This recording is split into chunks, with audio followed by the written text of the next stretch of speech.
toddobaadkan barnaamijkeenna hibada iyo hal abuurka waxaa marti ku ah wiil dhallinyaro ah oo ku nool magaalada muqdisho oo xirfad u leh dhinaca sawirqaadista iyo weliba duubista muuqaalada kala duwan. ayaan sheekh oo ka tirsan v o a ayaa khadka taleefonka ee magaalada muqdisho kula xiriirtay mukhtaar nuur.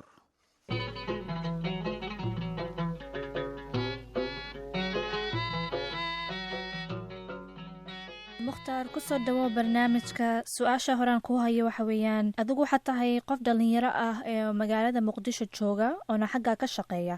oo waxaad hibo u leedahay sawir qaadista, bal noo sheeg sidaad u bilowday shaqadan. bismillahi raxmaan raxiim. marka hore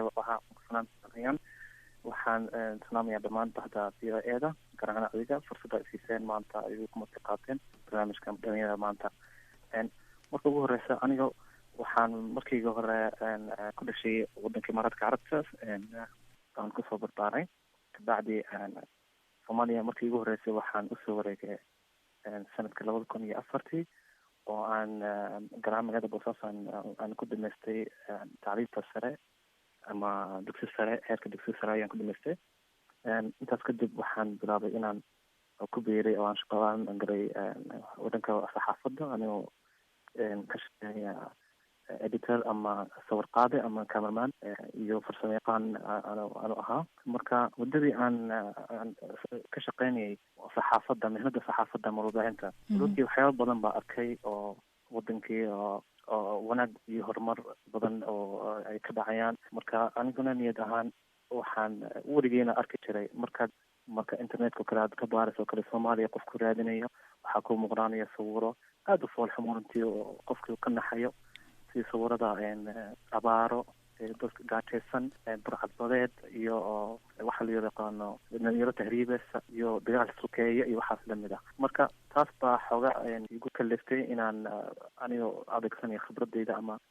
xirfadda aan leeyahay, qof walba hibo ilaahay siiyey, inaan adeegsado in wadankeyda aan muuqaalka foosha xum inaan ka bedelo oo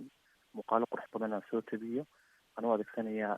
baraha bulshada oo ay caan ku tahay sida facebooka, twitterka iyo wixii lamida youtube-ka.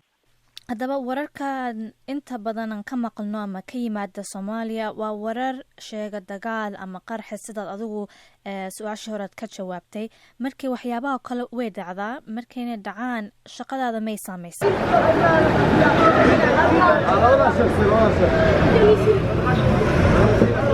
hadda waxaa socdo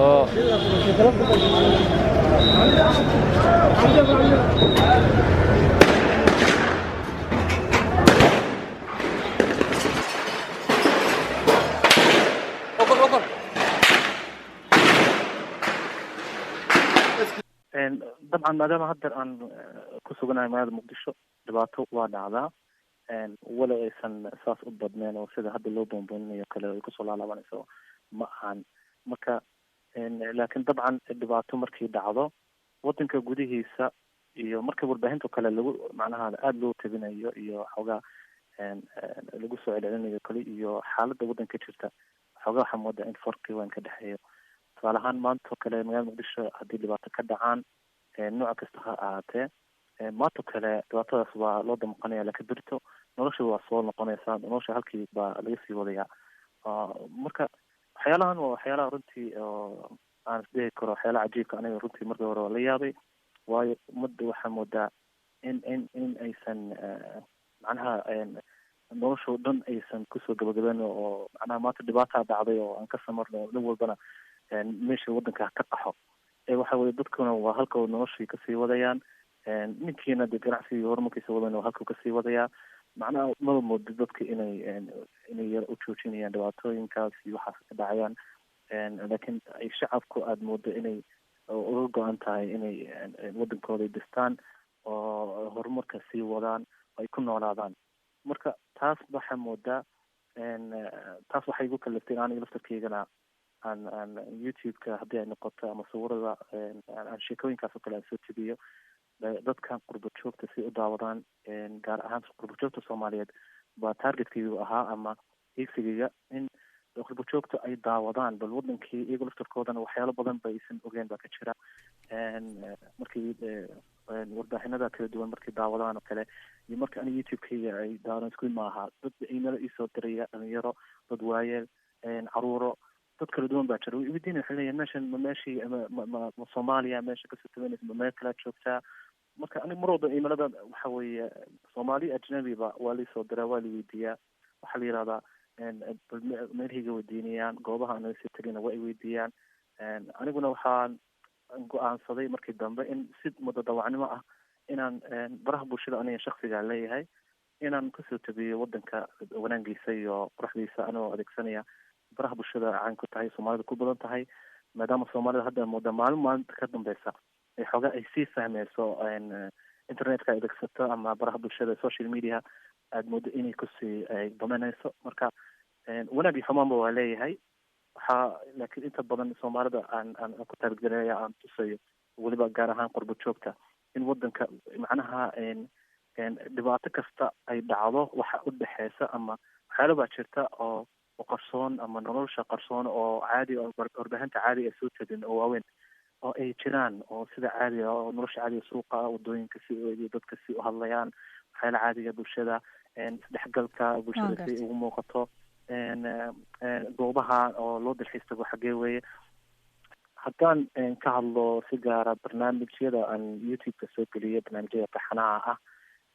aan youtube-keeda soo geliyo waxaa ugu saameynta badnaa barnaamijyada samafalka ah oo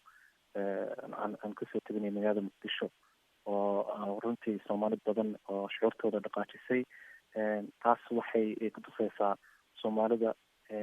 iyo soomaalida ay meel kasta ay joogaan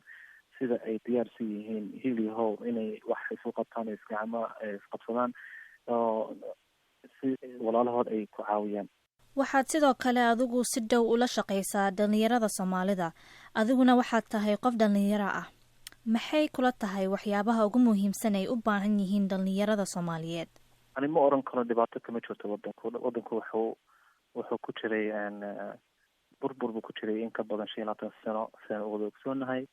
dhalinyarada maanta waxaad moodaa waxay baahi weyn waxay u qabaan in la dhiirigeliyo oo macnaha wadankii fursado badan loo baneeyo marka waa jiraan fursado dhan shaqo ha noqotay dhan waxbarasho waa jirtaa oo maasha allah waxaa moodaa horumar dhanka waxbarashada ay soomaalida ku badanayso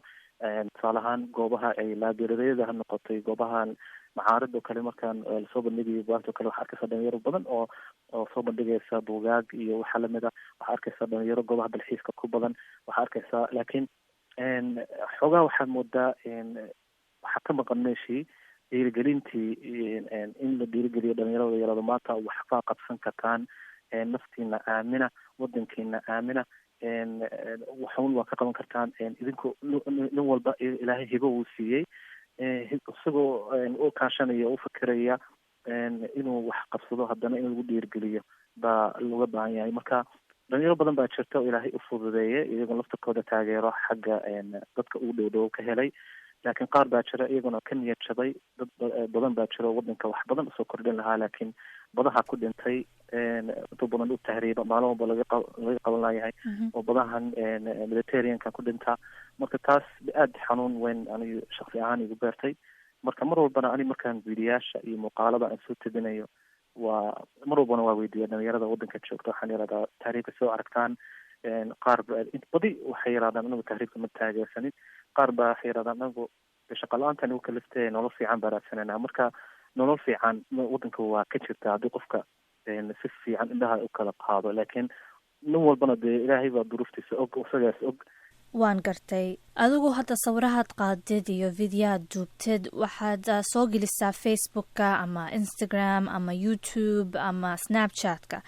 maxay tahay jawaabahaad ka heshay bulshada wallaahi lama soo koobi karo aada iyo aada runtii maalin iyo habeenba horta waxaan ku yidhahdaa fariimo waxaa lagu soo diraa ama youtube-ka ama instagram-ka baraha bulshada kala duwan aan meelahan kusoo faafiyo sawirada aan geliyo runtii wanaag mooye wax xumaana kama ana arag dadweynaha weliba ugu badan qurba joogta xaqiiqdii waxa weeye taageero weyn bay muujiyeen shacabka soomaaliyeed looma kala harin wallahi runtii waa waxyaabaha igu dhiirigeliyo aada moodo kasokow anigana dee faamilkiina iyo faamilkeyga inay igu taageerayeen markiigii hore oo fikradaas igu taageerayeen laakiin shacabka soomaaliyeed si guud looma kala harin taageerida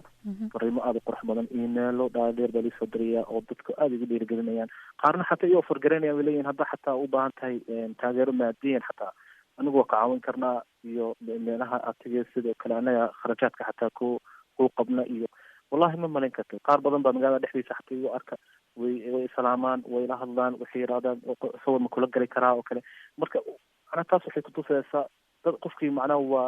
waa ku faraxsan yahay adigana wuxuu ku arkayaa inaad wax wanaagsan qabatay arrimahaasoo kale waxaa runtii aad iyo aad bay waxay ii noqotay dhiirigelin inaan dadaalkii halkan kasii wado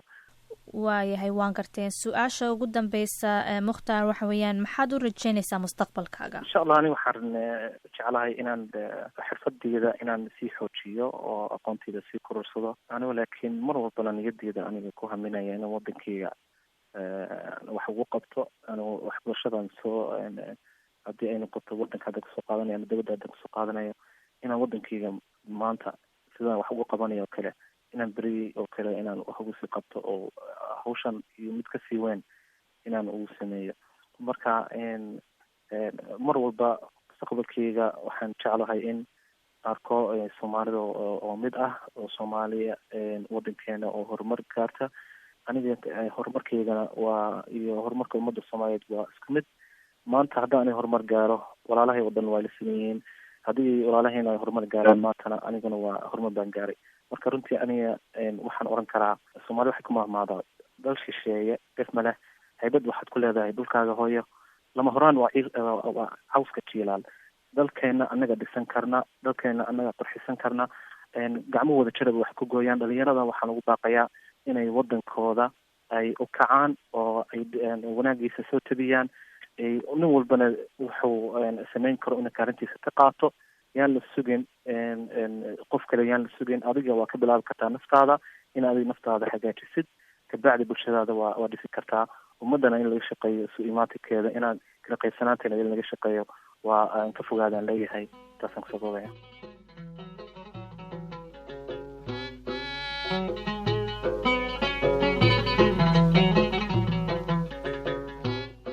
aad iyo aad ba mahadsan tahay ayaan sheekh oo nala socodsiinaysay barnaamijkaasi hibada iyo hal abuurka